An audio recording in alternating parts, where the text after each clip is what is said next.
Okay, we're continuing with the Rebbe's Maamar of Tzion Bemishpat tipadeh, and this is based on the Maamarim of the Rebbe, and before that on this topic, starting from the Alter Rebbe and the Torah.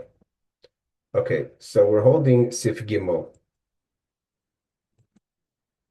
What we discussed until now is that how does one that although that there's the Haidah, Moedim Menachnulach, we acknowledge that it is from the way it is from perspective of God, that the godliness is the true yesh something, and anything that's creation that's not the essence of God is an ayin, is not doesn't really exist. But the point of it all is not just to stay with this Haidah, with this acknowledgement, to recognize this, but to reveal it through Berachah. So we have to go from Haidah to Berachah, which in davening, that would be from the beginning of davening which is Haidah. Berachah would be the Shemona Esrei, but what is in between? The Kriya Shema, which is Ahava.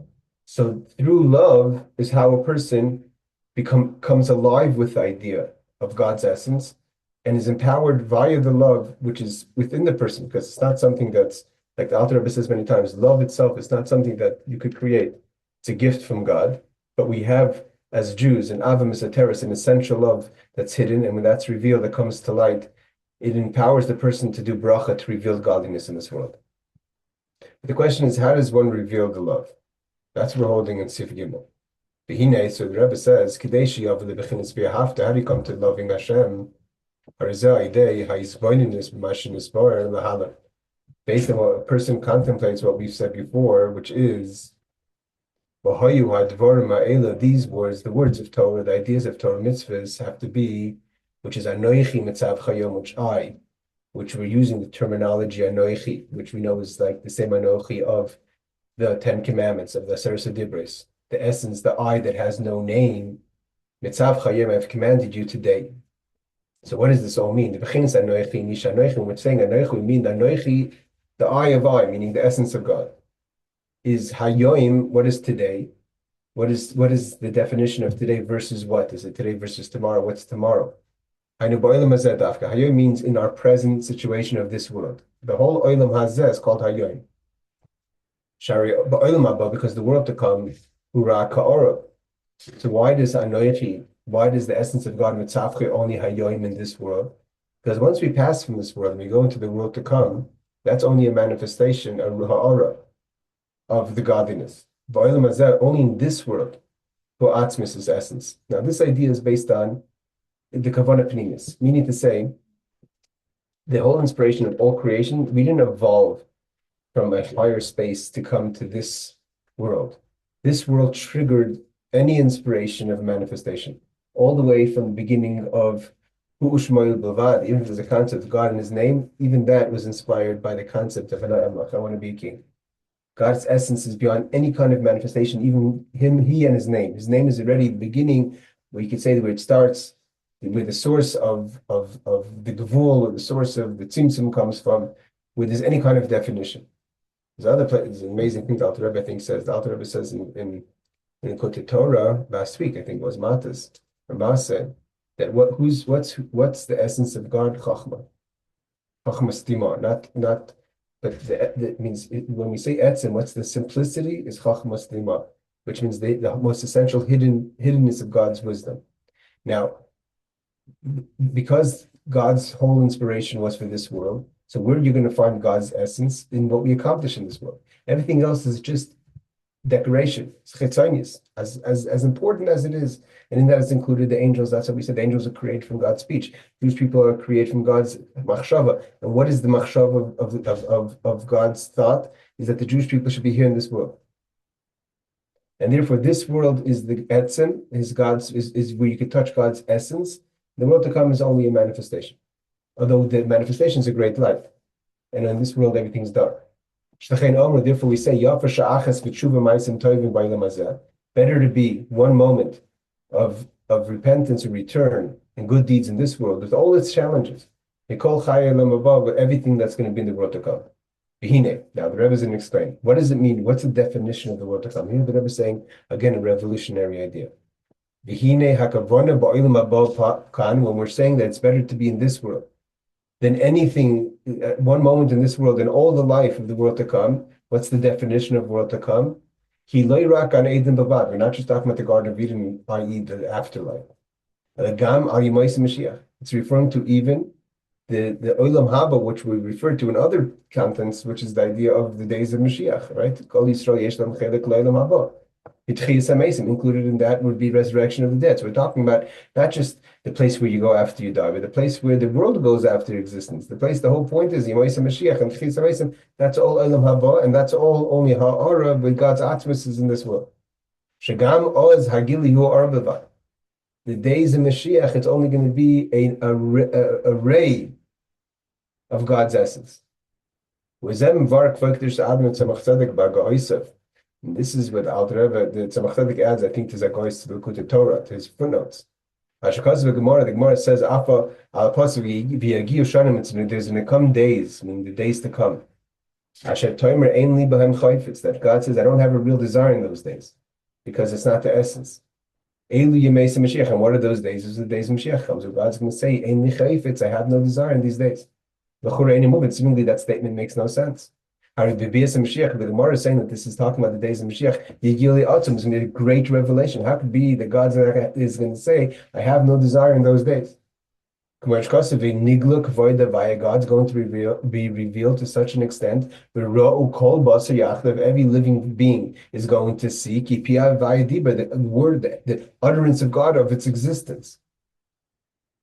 It means that you're going to see that God is speaking. You're going to see that your existence is coming from God. There's no misunderstanding of what the emes is, what the truth is. How could one say on those days that I have no desire? The idea is the days that the revelations of the days that are going to be in Mashiach and the resurrection of the dead, notwithstanding of its great revelation, even the revelations of the Garden of Eden don't come close to the days of Mashiach and the resurrection of the dead. It's only a ray of the essence. Right? It says, this is Mishma Hagadol. This is the great name, but it's still just a name. A name is not the essence. An essential being doesn't need a name. You don't need a name to exist. You don't have a name and become a person around that name. You are a person, then you have a name. A name is like the Alter Rebbe always says, a name is for someone else, for communication. How do I refer to you? What are you called? What's your name? And there's different levels of names. And even in God's names, the same things. You have names of occupation, doctor.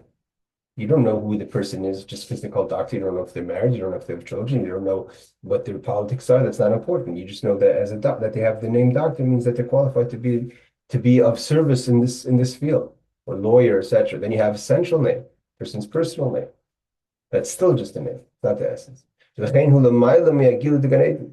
And the Shema God will be even greater than the revelation of the Garden of Eden. Notwithstanding all that, it's only a name. A name is not the essence, therefore it's only a ray. But when a person, notwithstanding of the darkness and the challenges, does a mitzvah in this world, then you touch the essence. That's what God says. These mitzvahs, you want to touch Anoichi, it's Hayoim, today, in this world, in Olam Hazeh, not in the days of Mashiach, not in the afterlife. But when are we going to see what we've accomplished now? Because if the person looks around and says, what are you talking about? I put on film, I do tzitzis, I do keep kosher, I do all the mitzvahs, 630 mitzvahs, and all the minhagim, and all the learning, and all the good deeds, and all the Ahavas Yisrael. Where's the gilu? Where's the revelation of it? So the revelation of what we did today will be revealed when Mashiach comes. Meaning, behind it. So here the Rebbe breaks it down, that there's going to be two levels of revelation when Mashiach comes. There'll be two levels when Mashiach comes. The first level is going to be will be the revelation of the time itself. The moment itself is a revelation of God's great name, which, as we said before, is just the ray. But the second level that's going to be revealed when Mashiach comes,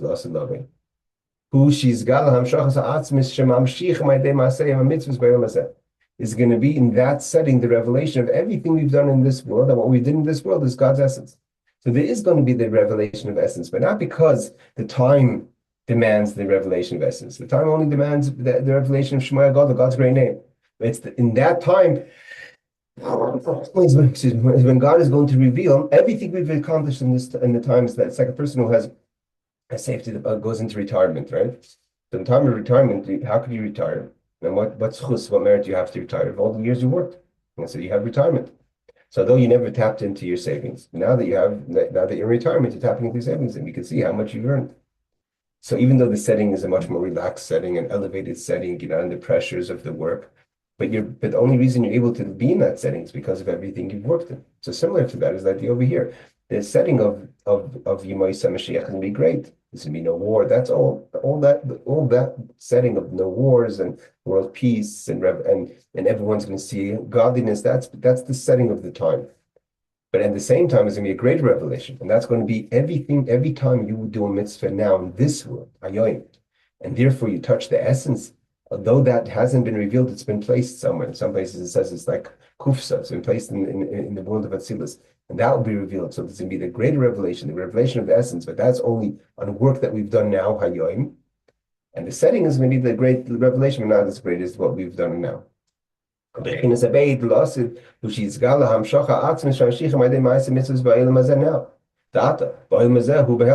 it's concealed, we don't see what we've done, what we've accomplished. When Mashiach comes, it's going to be revealed. The first level is the way the moment of the world to come on its own, like I said, and it's going to have its effect. Peace, no more fighting, the Garzev and Keves. That's not because of the mitzvahs we're doing now, because we did mitzvahs now, it doesn't have that effect, and that's just because it's not being revealed. That's something separate. That's going to be the aura of Mashiach. Is going to be a time where there's going to be peace and everyone's going to be yearning towards godliness. But where are we going to see? What does this mean? Let's just break this down a second. It's not just because there's a greater light than another light.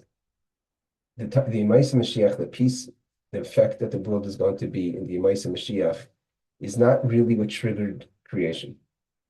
God didn't create the world so there should be a moment called Yemaisa Mashiach where there's going to be world peace. That's not why he created the world. Because there was peace before the world was created. That's not what triggered the desire for the world. What triggered the desire for the world was a person living this world in the darkness, especially in Galus, but in Olam Hazeh, with all its challenges, and does Torah mitzvahs. And every time we do Torah mitzvahs now in this world, you're touching God's essence, because that's what he designed. The Dira B'Tachtonim is the work we're doing now. So when Mashiach comes, yes, there's going to be great revelations of the Yemaisa Mashiach and its effect. But that's still chitzainis, it's still Shema, it's still the name. But when we're going to reveal the mitzvahs we've done over the past 3,300 years, or whatever it is, from Matan Torah, from Avram Avinu's Lech Lecha, from Bris Ben Absarim, from that moment, all the deeds that were done, that were kept in savings, so to say, in hiding, will be revealed, and that's going to be the revelation of the essence. Times of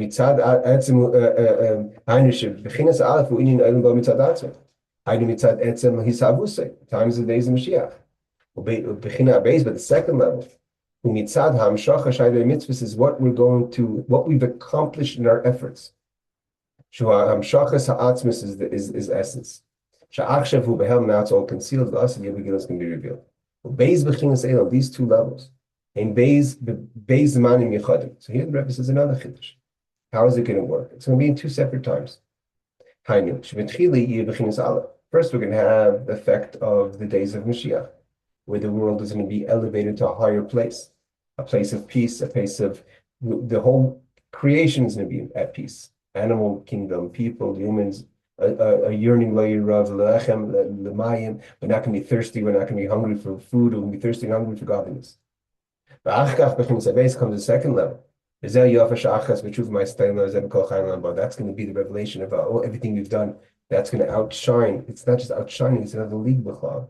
Then it's going to be revealed what God's real desire was, why the world was created.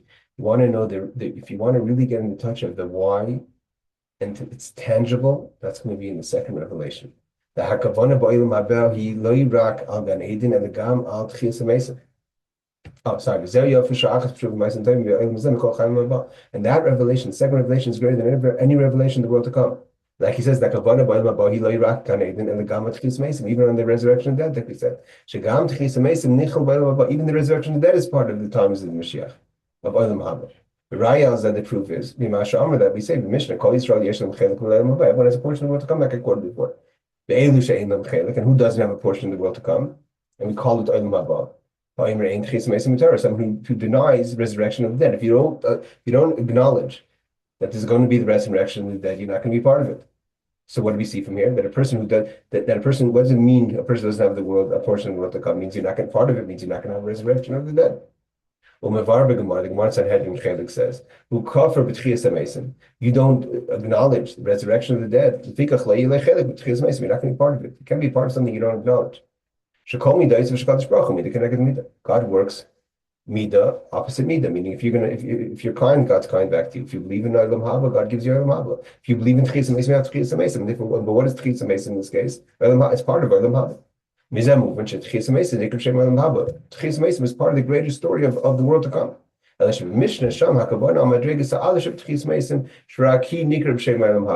exactly sure what this line means. It seems like there's going to be different stages of resurrection of the dead, and the first resurrection is part of Olam Haba. Evidently, there's going to be a second level of resurrection that means in that time, even the people that are not going to be resurrected in the first time will be resurrected in the second time. Therefore, we say that to do something in this world is greater than any of the world to come. The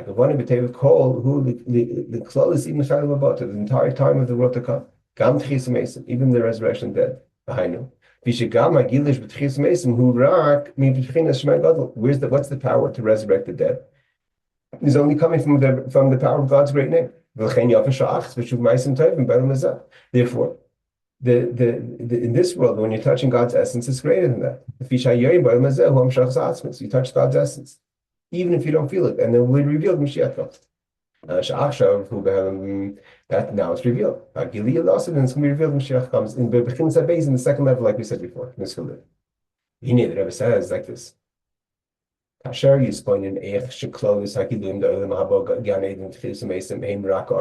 person contemplates on this. This is all a contemplation to bring a person to the Ahavta of Asher Nechem Mitzav Chayim. When a person realizes that everything you've read, all that times, all the glory, all the visuals of the days of Mashiach that are massive, doesn't come to do a mitzvah right now. So it's not just that you're going to be active, you're going to be excited to be active. That the idea is the Ava, the love that gets triggered by this contemplation. It's only a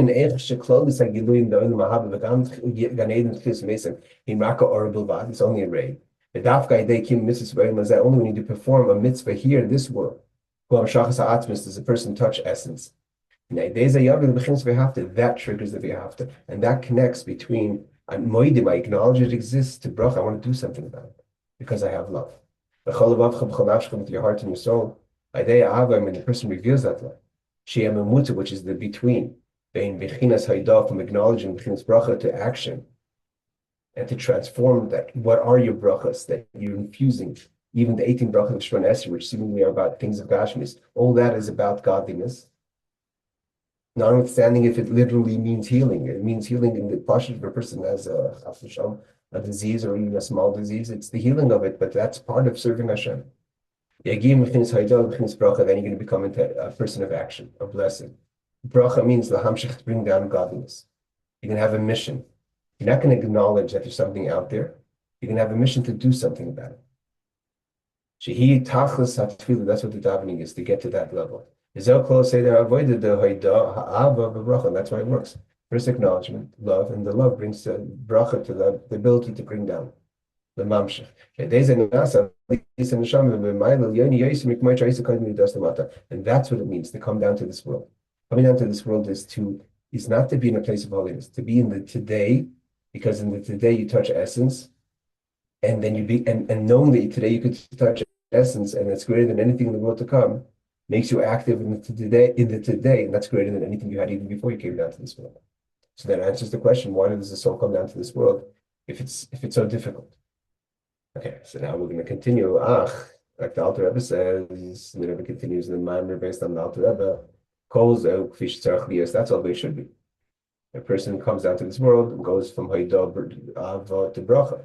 Al Sheni what happens if the person can't trigger that reaction, that focus? So therefore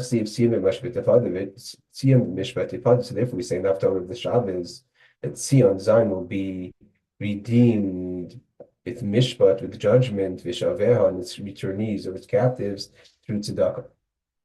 But the idea is the hine Tzion. What does Tzion mean? Who lashon siman is a sign. This is talking about the soul on its own. It means the essence of the soul, the way it is, not in the body, but it doesn't get changed by the body. It could be concealed by the body. Meaning, the soul, the essence of the soul wants to always have a yearning towards God. That's beyond any kind of logic. We need to be half to the chomedecha. That's the level of loving with all your might. And that's a sign of godliness. It's not a sign on some sort of revelation. The sign has to be something greater than a revelation, because it has to be the sign has to be signing or pointing towards something greater than the sign itself. Otherwise, it's not a sign. The sign is pointing upwards. So if the neshama is about giluyim, so it has to be pointing that really what it is about something even beyond that. And if the souls come, we say they go into they enter God's thought process even deeper than how the angels came into being. So what's in the neshama going to be a sign about some sort of revelation that's a manifestation? The soul's origin, which is a sign upwards, is in essence. It's connected to God's machshava. And a yid's neshama is a sign to God's essence, not to any kind of revelation. The person reveals that and has the love with all their might. Is beyond logic, because logic is giluyim, is revelations. And that's how you bring down through being a sign of it. It's the gateway, how you bring it down, essence into this world. That's not the essence, it's only a sign of the essence. Because a person's, as great as a person may be, even the soul is limited, and God is limitless. This proof is who it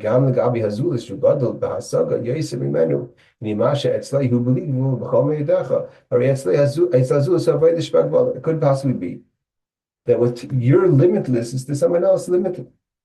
A person could be like, wow, way out of their box, but because your kelim are small, so your box, your limitations are small. So even getting out of your limitations is small. The next person, that's nothing. That's regular. Not to put anyone down, but it's just the proof that it's ma'od shalcha, it's your greatness. And that's why Rebbe Zusha says they're not going to ask me why I wasn't Moshe Rabbeinu. They're asking why he wasn't Zusha. Because Moshe Rabbeinu is much greater than Zusha, possibly. The person who's smarter than you, who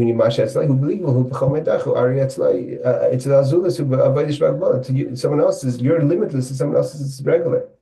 Therefore,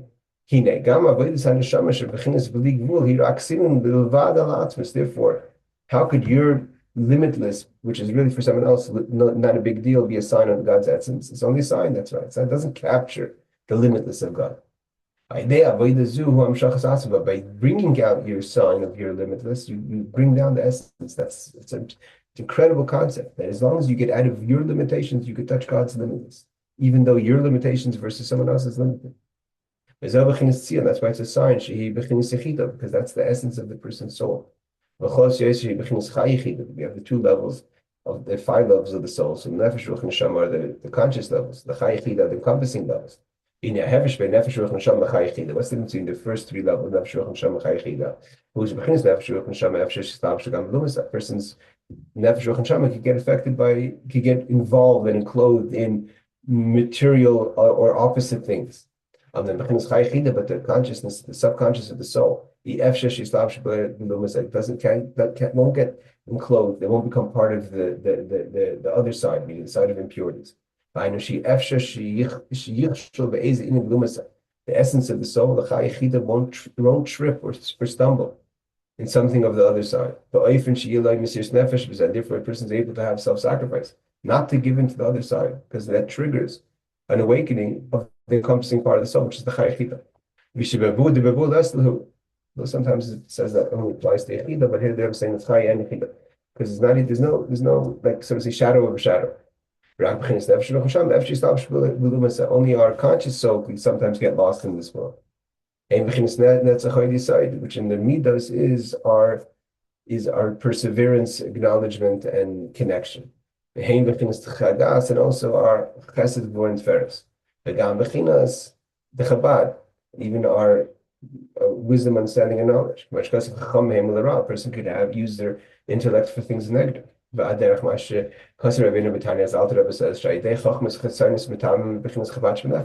person's going to engross themselves in secular education, secular thoughts, secular teachings. You're contaminating your intellect of God, your intellect of the soul. That's what the Rebbe writes. It's chapter 5, 30. Sorry, chapter 8. What does it mean, Tzion? The shaver, the captive, is the three lower levels of the soul that could actually become captive, up to the point of your intellect, included your intellect. Person, you could be captive by the other side. But the sign, the part that's the chayechida, the part that's the encompassing, which we said can only be limited, it can't be captured. She adds on the which is the part that's beyond reason, so therefore it can't get beyond reason. The can't touch that. You can't be captivated. It can only be that it's being concealed, therefore it needs to be redeemed from its concealment, but not redeemed from its captive. The essence of the soul, the chayechid of the soul, will not get, that never gets enclosed or captured by the other side. And therefore, a sinner who sins their whole life in every single level, when it comes to the moment of Mesiras Nefesh, never even questions the concept. You have to reveal it. So how do you do it? So the Haftarah says, Tzion Bemishpat, the Tzion has to be redeemed through Mishpat. And in the captives, which are the lower levels of the Neshama, is through charity. Meaning, so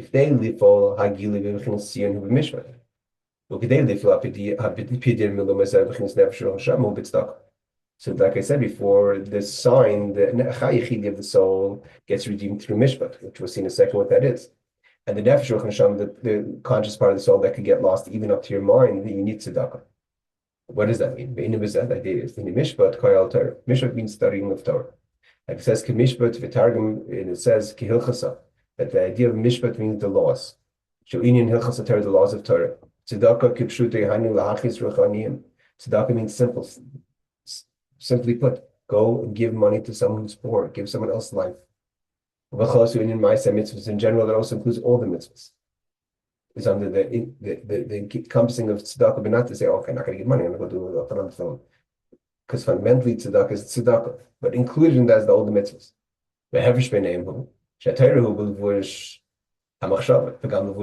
Torah touches our speech and our thought. It doesn't touch our action. Torah is still a study, and therefore doesn't go into action.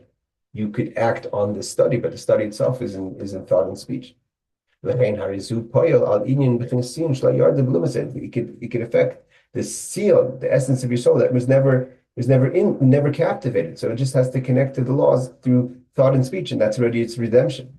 But tzedakah means the mitzvahs, specifically the mitzvah of tzedakah. It's so hard to pull something in your pocket and take it out and give it to someone else. You want to redeem your conscious part of your soul, which established beliefs that's been captive. By the other side, you have to do tzedakah. When you give life to someone else, that helps that your soul should be redeemed. You're giving life to someone else, God will give life to you. Like the Alter Rebbe says, that awakens the koyach, the thing of Rahmanis, and God will have compassion on your soul and redeem it. When he talks about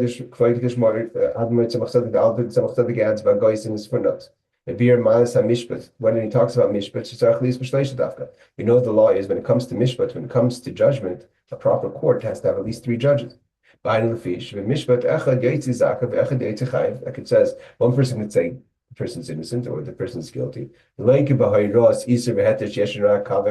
It's not like when it comes to forbidden or not forbidden, either it's kosher or not kosher. When it comes to a judgment, one person, if you're gonna have two people, one person is gonna come out right and one person is gonna come out wrong.